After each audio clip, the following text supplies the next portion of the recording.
Hello, everybody, and welcome to another episode of the Starving Artist Development Podcast. I am your host, Gabrielle Caruthers. We talk to Detroit's cultural artists here. We talk about the highs, the lows, artist development, and what makes Detroit's originality unique. Today, I am joined by a pioneer of the Detroit music industry, somebody who has helped pivot Detroit music forward in a lot of different ways. He is a heavy, and when I say heavy influence to the Detroit music scene, he is over the Detroit Music Collective. He was also the chair of the Music, Business, and Entrepreneurship Department when Dime Institute was open, and he is also an adjunct professor. And he has done a lot of things, and I could run his entire resume down, but baby, we could just write a book about who this man is. I would like to welcome Mr. Kevin K. Welcome. Gabrielle, thank you. Thanks for the opportunity to join you on this podcast. I am honored. Thank you. So, one, I am just grateful that I was able to connect with you. Interesting story. My sister, Jennifer, she sent me the information for the Detroit Music Collective a couple of months back when I was just, doing some work and talking to different artists here in the city. And I was like, okay, well, let me check it out real quick and see what it's about. And at one point, I'm like, I don't think I've ever heard of the Detroit Music Collective. But when I started reading over a lot of the things that you all are doing here in the city and plan on doing in the city, I was intrigued. So when I saw that there was a community partnership opportunity, I definitely was like, let me get on board and try to set up some type of meeting with you all. So thank you for welcoming me as a community partner under our media company, Sad Media. So let's talk about you. Who is Kevin K? Oh, I got a story. Gosh, I've spent over 30 years in the music industry. I'm originally from Buffalo, New York. I have lived in Atlanta, Houston, Nashville. But I started my career at Chrysalis Records. I've been at Polydor Records, Polygram Label Group, Island Records, V2 Records with Richard Branson when he started that label up, Mercury Records, DreamWorks Records for its duration, Sony Music Nashville, and Virgin Records. So I've been privileged in this industry to work for those large major record companies and the artists that I've had the opportunity to work with, help develop, be a part of those teams. It's been pretty great. I've also been on the agency side at Jack Morton Worldwide. I've had the opportunity to run global music initiatives for General Motors and Clearwire Communications. As you mentioned, my time at Dime, which was great. And I've had my own companies as well. I have a brand sponsorship agency, the Entertainment Sponsorship Group, along with my artist management consultancy, K2 Artist Management, and our new venture being the Detroit Music Collective, which Yes. is our new company that we're just launching. And it's myself, Mike Jackery, who moved back to Detroit a few years ago after nearly 20 years in Los Angeles as a senior vice president of marketing for the Universal Music Group. Michelle Elliott, who also joined us, and Michelle recently retired from Universal Music Nashville after 17 years, but also spent many years with Warner Brothers Records, Columbia Records, and Capitol Records. And Scott Myrick, who comes from the touring and production side, worked with Tantric, Billy Strings, Warren Treaty, been very involved with the independent music community, and most recently was the owner of Otis Supply in Ferndale. So we all came together. There's a reason we came together. And I hadn't seen Michelle and Mike in a while. And when I found out Mike moved back, I got together with him for lunch and he asked me what I was doing. And I was starting to think about doing music business seminars because I really miss teaching since Dime was gone. That part of me is missing. And I'm at a point in my career now, for me, it's about giving back. And how do I take 30 plus years of experience and help younger artists, younger industry professionals? So I was telling him about my idea to do seminars, and he's like, man, dude, I've been thinking about wanting to do something, to give back. We're on the same page and we hadn't talked in a long time. He goes, "Can I join you?" And I said, "Sure."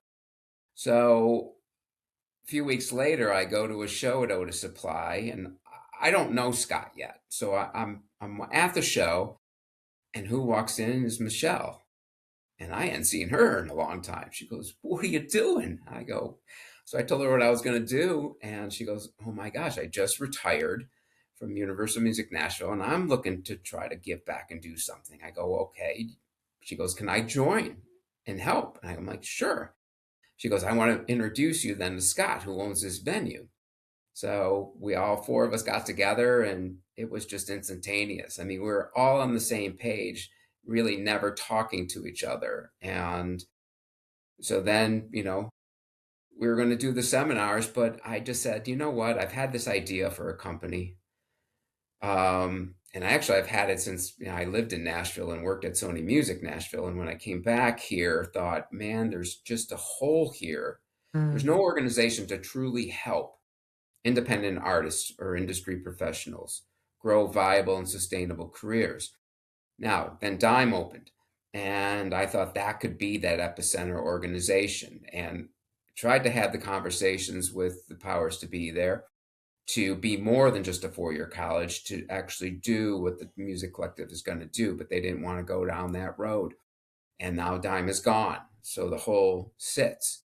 So I said, I would like to resurrect this idea, and they were all for it. So the Detroit Music Collective was born. And, the first initiative we said we always wanted to do was to do the music census. It's never been done before. Nobody has any idea what the ecosystem in this town really looks like. I think for years people have assumed or tried to guess at what it is, but there's never been a census done. There's no hard data at all. So that was the first initiative we wanted to do. And that's what we're doing. We're still in the process of raising our venture capital to start the Detroit Music Collective, but this initiative is super important and we wanted to lead with this. And here we sit on the brink of, the census going live, which will happen on February 3rd. And just all of our community partners like yourself and everyone else who's joined us to help market and promote this, it's going to be very exciting. And this census is a very in-depth survey. This is not just 3 to 5 questions. As you saw on our call last week, it goes into 10 specific areas of the industry with anyone who works in this industry. And the data that's going to come out of it is going to be very, very helpful for all of us. And when this data is collected and it gets released, it will be released to the public. We're doing this for the region. We're not doing it for us. We're not hanging on to this data. This data is being given to the public, to the music industry in the greater Detroit metropolitan area for anybody to use and help make a difference. Wow. That first off, thank you.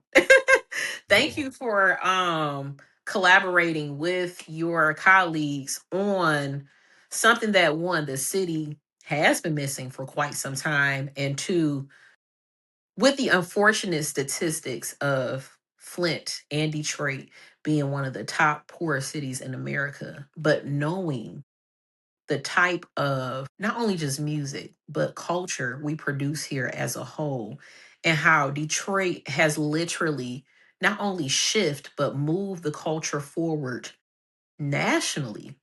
And it is unfortunate that even for us, a lot of indie artists, we've tried our best to continue to build our own platform using our own resources, our own funding, sometimes balancing 9 to 5s during the day or working side jobs while also being, performers and entertainers at night. And oftentimes, those resources that we needed, we were lacking those resources, and it was definitely due to not having statistics available so that we can sit and figure out, well, what is missing. Whenever, if I have to go rent a venue out, but I need X amount of support. For example, if I need a stage crew, but they're a part of a union, like how does that work, right? But I'm a performer and I need to access X amount of funding for like setup and for loading, and I know that I can't work past a certain time, but I don't have that extra money, right? And even just ticket sales, not having investors that are investing in what it is that you're doing, but knowing that, okay, I have to try to make a profit off of ticket sales, but essentially pay the venue back first and then still try to profit off of these ticket sales. But what if I don't have the marketing? What if I can't pay for the marketing in order to support that? So these statistics, this census is going to be crucial. It's going to be very important for a lot of independent artists here, and even just the roster of people that are involved as community partners. It is such a diverse roster, and it's not just targeting one genre of music, it's targeting everybody, right? And for me, it's going to be pivotal in our city because for us, it's not that the city has been divided, but sometimes it does feel divided when it comes to what is Detroit sound, right? But Detroit has a unique sound. We're a plethora of things. We are Motown, we are hip hop, we are rock and roll, we are a little bit of rhythm and blues, we are gospel, right? So these census will not only work for just one genre or one artist, but it will essentially work for everybody, including venue owners, people that you work with in order to like come in and actually work at the venue, like the stage crew that are part of a union. If you need backup dancers and you can't access professionally trained backup dancers, right? Instead of just hiring somebody at your cousin's studio, right? So having those resources is definitely going to help. So thank you. No, no, you're very welcome, and thank you. Yeah, this census is open to anybody who works in music, and if you're full time, part time, you do it on the side. As you said, it's for artists, it's for managers, agents, publishers, entertainment attorneys, entertainment accountants. If you own a venue, you work inside a venue. If you're a bartender in a venue, a waitress in a venue, you work in a music store. If you're a music educator, grade school, high school, college, if you're in the symphony orchestra, I mean, every genre of music, think about if you do sound, lights, if you're a runner for Live Nation, you should be taking this Hmm. census. It is for everyone, and we've designated, and it's, you mentioned about divided. We've always said there's silos here. Everyone's in their silo, trying to do what everyone's trying to do what they need to do on their own, right? Yeah. We don't really have an epicenter where there's a real community. And we hope that the Detroit Music Collective can become that epicenter. And yet, this initiative try to bring the arms around the entire music industry community here. And we're doing it a little bit different than any other city. Now, the music census is being administered, and Sound Music Cities is the company that does this. They've been in business for about 9 years now. Don Pitts, who's the CEO, is a friend, and we've been chatting for well over a year now about doing one here in Detroit. And Don held the very first music office position in the city of Austin. And he held that for many, many years. We have all seen what Austin has become, the live Hmm. music capital of the world. And a lot of that is because of Don's hard work and what he's done. Don is also one of the four founders of the South by Southwest Conference, which is a global, Yeah. global music and entertainment conference. He helped start that. And the power of what he was able to do, and turning Austin into such a cool, hip, unique music town, not only strengthened that music ecosystem, but what it did is it helped the city attract big businesses to move there. It's one of Hmm. the reasons why Dell set up their headquarters there, because Austin's a cool city. We see it in Nashville. Why are big businesses moving to Nashville? Because it's a cool music and entertainment city. They want that. So, we hopefully can start to change the narrative here, right? You know, I don't know if we're a true music city. I think we used to be a true music city when Motown Records was here. Yeah. And I didn't live here, right? I didn't grow up here in Detroit, and I wasn't here when Motown was around. But I do know that artists from all over the world moved here, wrote, collaborated, formed, all in hopes of getting signed. It attracted artists. And when Motown Records went away, we lost that. Detroit also, a lot of people don't realize, is that every major record company had a branch office here in Detroit. Mm-hmm. Warner Brothers, Sony, BMG, Polygram, Universal, all major branch offices here with employing anywhere from 75 to 150 people. The last branch closed about a little over 10 years ago, and that was the Universal Music branch. But a lot of those individuals still live here, and they will be part of the collective team. For our coaching and our mentorship, we still are in touch with a lot of these people who have big league experience like us. So the Music Collective, to be a place, if you're an independent artist or you want to get into the business side, you will have a place to go to help build a viable and sustainable career for yourself in this industry. So Don, having that, he decided and he created a census for Austin. I'm going to jump back to that. He created a census for Austin and been doing it, but about 9 years ago, just said, you know what? I've done what I can do here. It's time for me. I think other cities should be doing music census. So he started Sound Music Cities, and that's what he's been doing now, is helping other cities, conduct their censuses. And, I think I shared with you, Nashville did their first census last year, same with Cleveland. And I sent you the link to the data, and we got to see some of that last week on the call. And, it's pretty cool stuff. And the power of that data, like for instance, in Nashville, one of the big complaints coming from the artists there was there are no loading or unloading parking spaces at venues, Yep. or even a space or two for artists to park. And if you're performing in downtown Nashville and you're on Broadway, sometimes you got to park 4 or 5 blocks away and then carry your gear. And let me tell you, in the dead of summer, that is no fun. No. So the organization that helped put the census together in Nashville took that data, sat down with the city and the mayor's office. And as we sit here right now, the mayor's office is working on designating spots now at venues within Nashville for that very reason.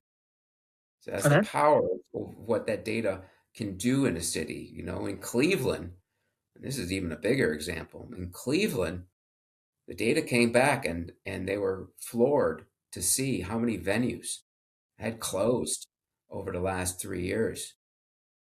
And it was shocking, I think, to a lot of people. They took that data to the county executive of Cuyahoga County, where Cleveland sits, presented that data to him, and it floored him really bad, because he's like, wow, all of this tax revenue is gone, all of these jobs are gone. And he was like, wow, that's a big problem. I had no idea. He put together a special commission now with investors and developers to specifically work on building new venues. Well, He would have never done that if he mhm. never saw the data. Yeah. And if the data was never done by the census, nobody would ever really have that kind of an idea of what was happening. Yeah. And I can remember I used to travel to Cleveland a lot for my previous job. And I remember even their development and like the flats and everything. Yeah. That was Ma- crazy. It it was was great. I mean, I spent a lot of time in Cleveland, as I worked for the record companies, and I can't tell you how many tours I'd been through there, and that was part of my territory in regards to my marketing responsibilities. And the flats were great. I mean, it was right on the waterfront. You could get a wristband for what, $40, and be able to walk into every club, not pay a cover charge. You paid already your $40, and you could catch a set at one club, jump across the street, catch another set, go back across the street, grab a drink, go over here down the street, get something to eat, and then go catch another set. It was great. It was a walkable music district. And yeah. that's something Detroit does not have, right? Not anymore. Nope. We don't have a walkable district like the Flats, or like Nashville, or like Austin, or Minneapolis, or Seattle, or Toronto. We don't have anything like that. Personally, I think if they would have built all of the casinos on the river, on the waterfront, and kept them together, Today, we probably would have that walkable district, but Yeah. that wasn't done. And I know that a lot of the city's development is also affecting how cultural artists here operate in the city as well, especially musicians. I was downtown earlier today, and I was even looking for a spot to do an in-person podcast episode with a music producer, multi-platinum music producer here by the name of Nick Speed. And gratefully, a coffee shop was able to allow me the opportunity to host him so I could do the interview in person. But I remember when I stayed downtown and growing up, as a downtown, midtown girl, there was a point in a time where the Detroit music and club scene was actually thriving. It was thriving. And then something shift. Like I even remember being in college and looking forward to going to the club because my friends were performing or whatever. And now I don't see any of the culture that we used to have where Detroit was actually a walkable and accessible music district. From Paradise Valley, which is pretty much just a monument at this point, where the Car Center used to be at, and it's no longer there. There was a jazz club that was right next to the Car Center. Then you had the music hall, jazz center that they have shows from time to time, and other like underground places, like even St. Andrews when they used to host a lot of like underground concerts or other venues, even like the Fillmore would pump out a couple of shows every now and then. But as far as Detroit being a viable music community where we can just walk from venue to venue to venue, I do notice that there is a shift. And I do notice that a lot of artists can't afford to perform anymore, or a lot of venues can't afford to pay these artists. So again, what we're doing is we're finding irregular venues that you wouldn't normally think of, and we're doing these intimate shows there, right? Coffee shops, bars, um clothing stores, just anywhere we can go where we can just have a show, right? And I know that this data is going to pretty much help everybody here in the city. My goal, especially with this community partnership, is to not only to continue to push the Detroit music scene forward, to help cultural artists in the city to continue to drive the city forward and drive and push the city's ecosystem forward, but to also build a sustainable community where everybody is not working for themselves or working against each other, but actually working with each other. So, say if I have a connection to a person, so I do video marketing, like short form content, and I know another podcaster who kind of does the same thing as me, but he also designs websites. If I'm working with a client who happens to be a musician and I'm doing short form content for them, I want to be able to say, you know what, you need a portfolio, you need a headshot. I know this person, he can do such and such for you, and make sure that you have everything that you need so you can pitch yourself as an artist. If you want to, pitch yourself to major record execs, or just have that footprint so you can archive your work.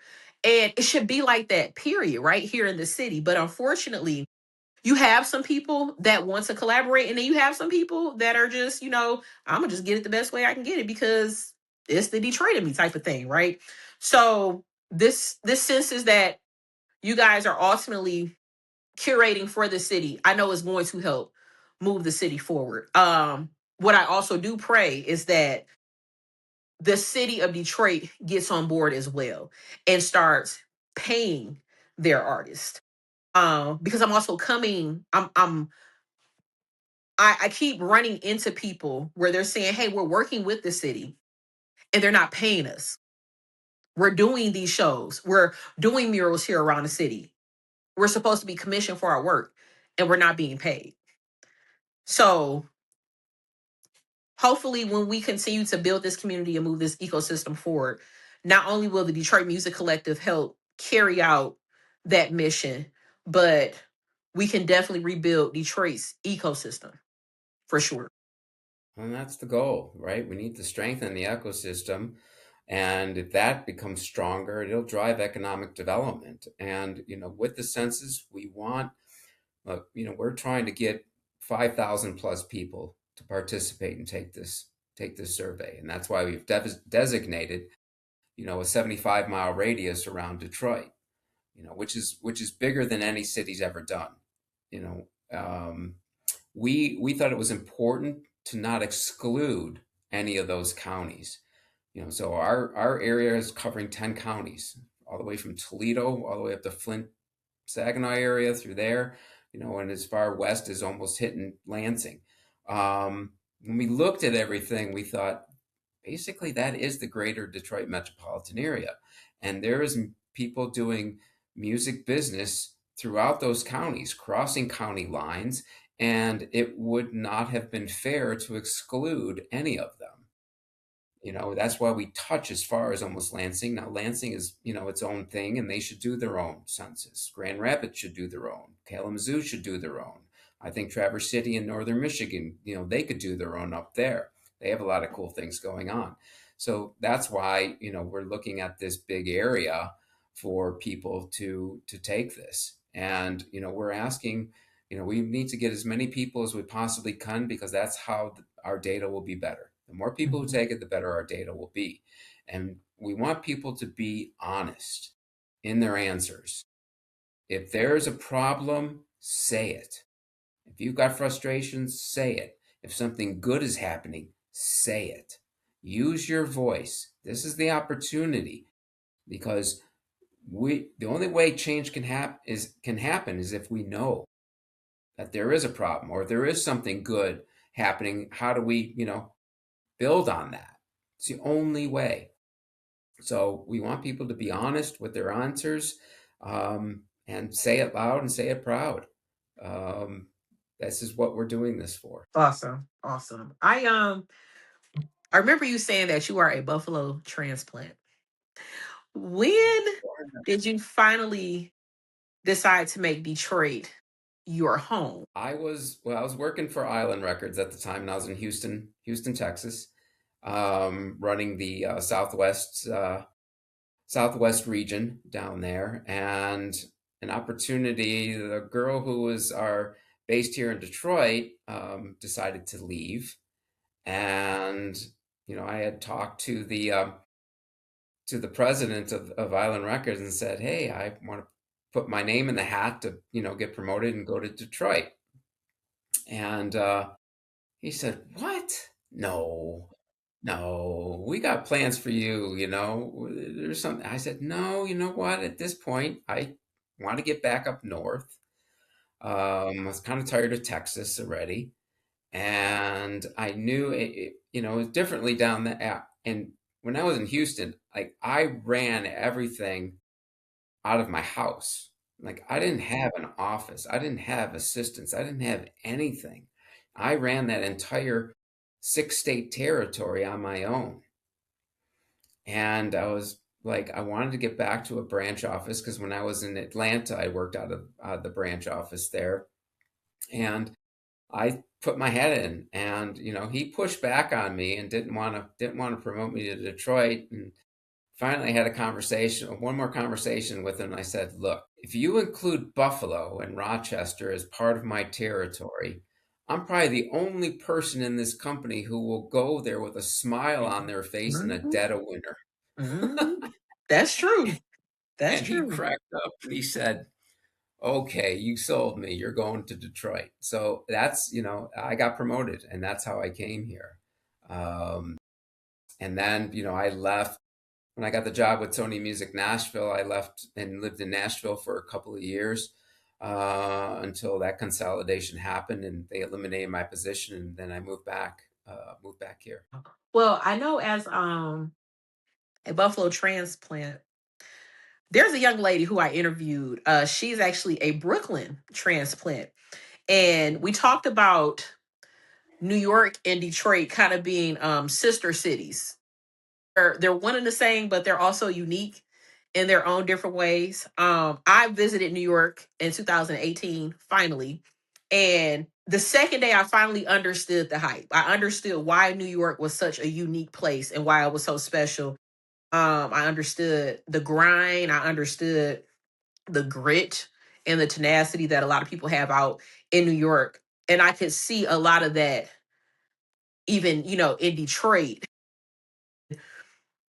I know for you, as a New Yorkan, if that's even a word, but coming from Buffalo and then, moving to Houston and then coming back to Detroit, I know Houston was kind of a culture shock a little bit because the Southern music down there, or even just the Southern, what's the best word? The culture down there is a lot different, right? Than like Buffalo and Detroit and stuff, and even Atlanta. But a lot of people say Atlanta is just a down south Detroit. Like honestly, it's just a reverse Detroit if you think about It's it. it's still a shock. I went from Buffalo to Atlanta, and that's a big difference. It took a while to get used to that. And then Texas is its own thing. Yes, it's South, but it's also, Texas and cowboy and, that whole world. Um, Detroit, to me, is a big Buffalo. The similarities between Buffalo and Detroit, there's a lot of parallels. Buffalo is just a smaller version of Detroit. Yeah, I Where I can. grew up in Buffalo, on the east side of Buffalo, it was a very tough neighborhood, and literally no different than the east side of Detroit.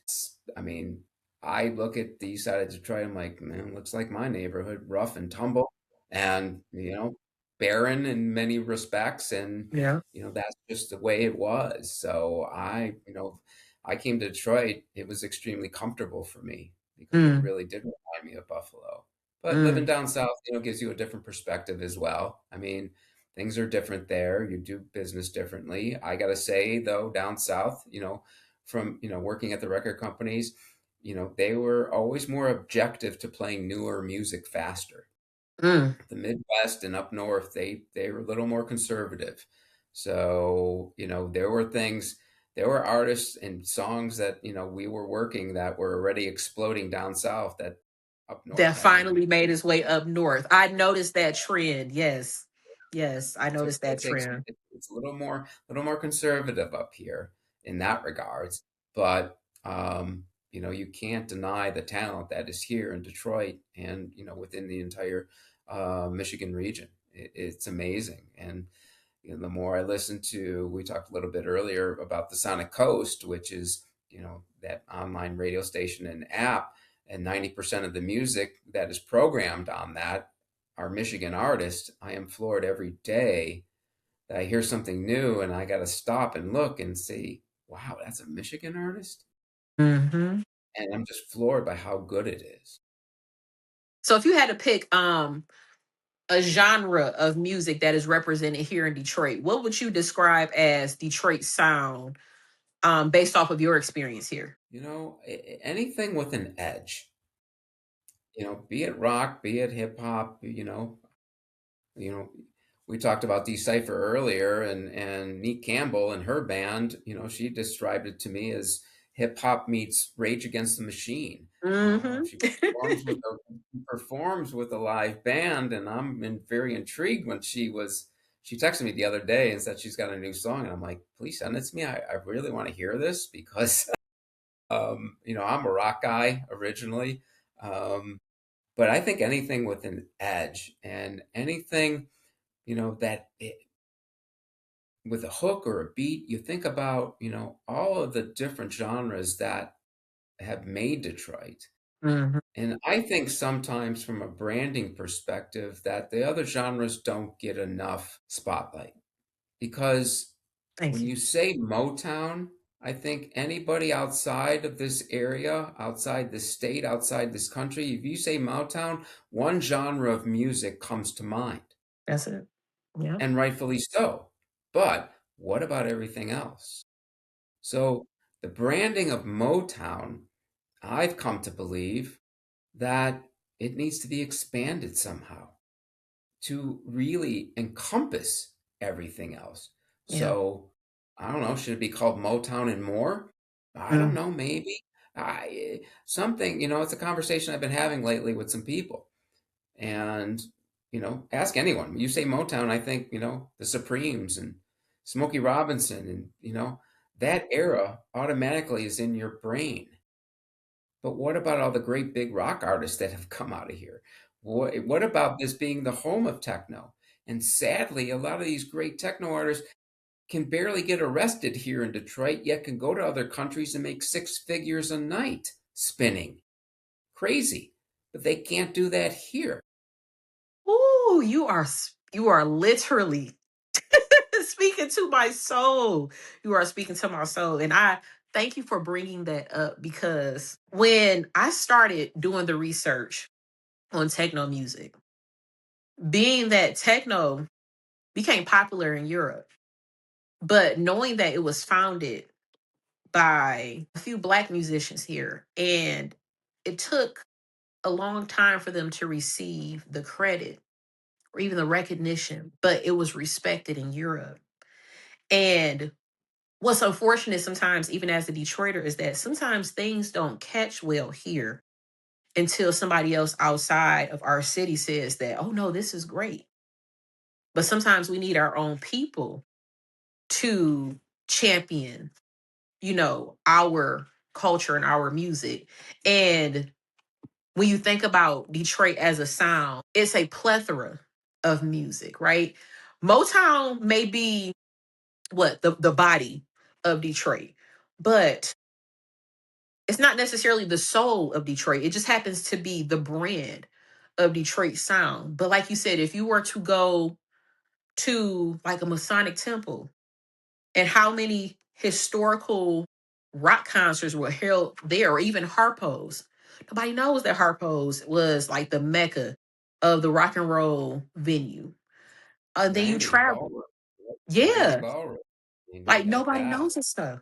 Nobody knows this Yeah. stuff. And Think about the great gospel artists and the jazz artists out of here and the Latina artists yeah, that have come here. Brilliant ones. And I just think that there needs to be some kind of branding campaign to encompass all of that.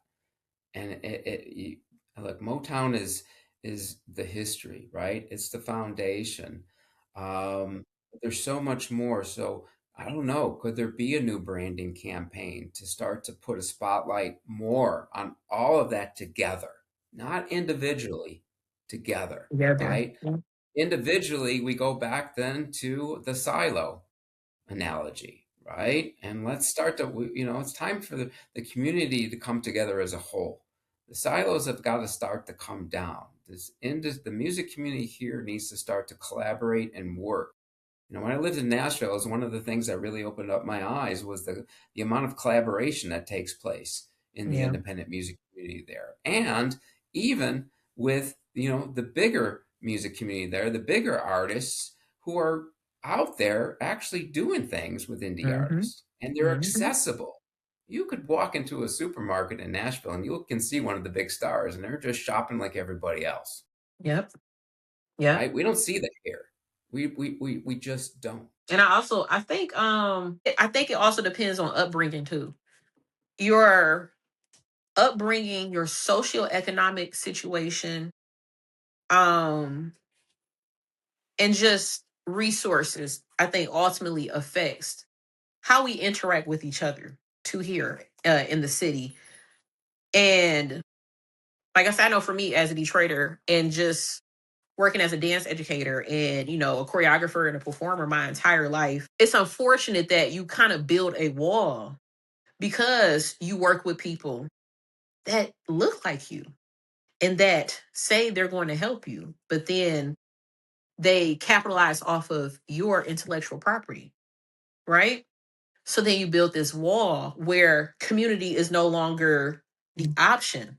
And now it's every man for himself, right? And it shouldn't have to be that way. But I know for sure, based off of just most of the artists' personal experiences here, we should be more accessible, but it definitely depends on what happened to you, as you were an artist and you were working, in the city, or was there a time where you were working at an event and you were performing and something happened to you where you felt that there could have been more protection, right? Whether it's from a manager, whether it's from the venue owner, whether it's from the agency. It's simply based off of environments and experiences, right? But I do know people that work in community, that are artists, that are rehabilitators. They're youth rehabilitators. They rehabilitate homes. They volunteer. They teach free workshop and writing classes, and they're U.S. music ambassadors, right? And they're accessible. And these people are the people that agree to interview with me, right? But then you have the people that we look to that is the face of the city. And if you try to collaborate with them, it's always an excuse as to why they can't do a collaboration or why they can't do a feature. And it shouldn't be that way. It shouldn't be that way. Well, we You need know, to, there's so many great organizations doing such great work, on their own trying to do things. And that's, one of the things we've always talked about with the music collective, that we can be that epicenter for even all of those organizations. So what we're doing is not just to help an artist or somebody who wants to get into the business. Some of our conversations with people have said, well, who are your competitors? And our answer is, we don't have competitors. right. We don't we're not here. Look, Decipher does a lot of what we're going to do at the collective, just not at the scale that we're doing it. They're not a competitor. We want to help elevate them. We want to Yep. help them grow. Yep. Because if they're working with an artist, we don't want that artist to leave Decipher and come over to us. We want them to stay at Decipher. We're here to help elevate and really work with everyone. So we look at it as we have strategic alliances. Yep. We don't have competitors. We don't want competitors. We're not here to put anybody out of business. And that's hugely important because there's so many artists here who really don't know what's out there, Hmm. because there is a lot. It's one of the things that we want to try to do as the collective, is that one of the things we've already talked about is creating a super master directory of every organization that works in music. So if you're an artist, you could come to the collective, and if you're looking for a recording studio, we got every single studio you could think of here with every piece of contact information. You need a photographer, you need a choreographer, you need an attorney, an accountant, whatever you need, sound people, sound guys, lighting people, crew people.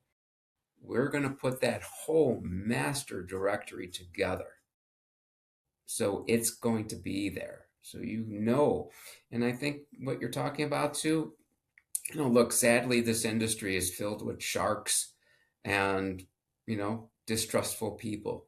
And building trust is one of the most important things in this industry. You have to have it.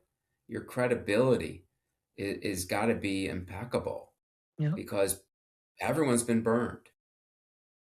And that's why I think a lot of people try to do it on their own, because they don't trust, they don't know. That's a narrative and a paradigm that we're going to try to start to turn, doing what we're doing. It's going to take time. We realize that not everyone is, what we're doing is not for everybody, but I think it's going to be good. If I was an independent artist today and I knew I could be a part of something like the Detroit Music Collective, oh my gosh, to be able to learn from individuals with the experience that we have, Hmm. man, that'd be so cool. If they would have had that when I was playing in bands trying to get signed, I might not be sitting here on this podcast talking to you, because maybe I Okay. would have been an artist and maybe it would have happened for me. I don't know. But, it's we're trying to make a difference. As I said before, we're all at a point in our career. It's time for us to give back, and this is how we decided that we could do that. Well, Mr. Kevin K, I would like to thank you for your time here on the Starving Artist Development Podcast. I have one last You. question for you. If you can Yeah. impart any wisdom on any up and coming musician, what would you tell them? That this is a business first and foremost. And in order to build that viable and sustainable career that you're looking for, it's tough today because part of you is the creative. Well, I know most artists, that's all they want to do. But on the other hand, it is your own business. And in order to run and scale your own business, you've got to dedicate the time and the effort to learn the business side of it. It's not easy today, right? But you can be successful. I think, the greatest joy that we're going to get out of the collective is if we can help an artist who might be working a part-time job or two, if we can help them get to a point where they don't need to do that anymore and they can just do music 100%, that's going to be the greatest win. Because that's what this is about. And so it takes work. This is no magic wand. There is no guarantee in this industry, but you've got to put the time in to learn about the business side. You've got to put the time in to build relationships and network, because I always tell everybody this is an industry about who you know and, more importantly, who knows you. Hmm. So if you're given access to somebody in this industry, and especially somebody who's been in it for a long time at a high level, I'm telling you, foster that relationship, build that relationship, because these individuals can help you. Kevin, thank you. Thank you so much. Thank you for You're welcome. taking this time to sit down and to, as I say, break bread with me. What you guys are doing is remarkable. And I am absolutely excited about this community partnership. And I'm even more excited to be a vessel in contributing to what we're doing in order to move Detroit's music scene and ecosystem forward. What you all are doing is amazing, and it is something that the city needs now more than ever. Now more than ever. What is your website? So that way we know where to find you on the internet. Oh, yeah. Well, you can go to the DetroitMusicCollective.com to learn more about the collective, as well as just click on the page for the Detroit Music Census, and that'll give you all the information about the census. And that's where the link will live when it goes live for people to go take the census survey. So we'll be promoting and marketing that, but that's where you'll go. And yeah, I mean, please look, my contact information is on there. I'm an open book. It's something I made a promise to myself that if I ever got into this industry and made it, that, number one, I would always listen to music, any music that anyone would send me. And I would always keep in contact with people. So I'm open, honest, transparent. I put my phone number on my website, my email. I'm an open book. Reach out. Thank you, Kevin. This has honestly been one of the greater interviews I've done in quite some time. One, because I know that you truly want to help the city. And I felt it based off of our first conversation. Cause I know I'm a tough cookie to crack sometimes. Like it takes time for me to be like, let me see. But but I've worked in so many different venues. I worked at the Masonic, I worked at the Detroit Opera House, I worked at the Fisher Theater, I worked in theater, I worked as a dresser, merchandiser, as the dancer, as the choreographer, in media, as a DJ. Based off of those experiences, like I said, you run into a lot of things, but you also learn a lot of things. You meet a lot of amazing people. What the city has taught me, especially about just Detroit overall, is the amount of talent we have here that nobody knows about outside of the city, but also the amount of talent that we can continue to push forward in order to make our city better and to not be known as the crime capital, to not be known as the poorest city in America or a dump. There's something so beautiful about Detroit. There's something charismatic, resilient. There is something about Detroit that, even as a Detroiter, I have left and I've lived in Florida and I came back and I was like, there's just something about this city. I can't, I don't know, I can't shake it off. And I want to be a part of that change. And I am grateful that you came back and want to continue to be part of that change as well. And to everybody else too, at the collective and at the greater Detroit Music Census. Honestly, thank you. Thank you all so much.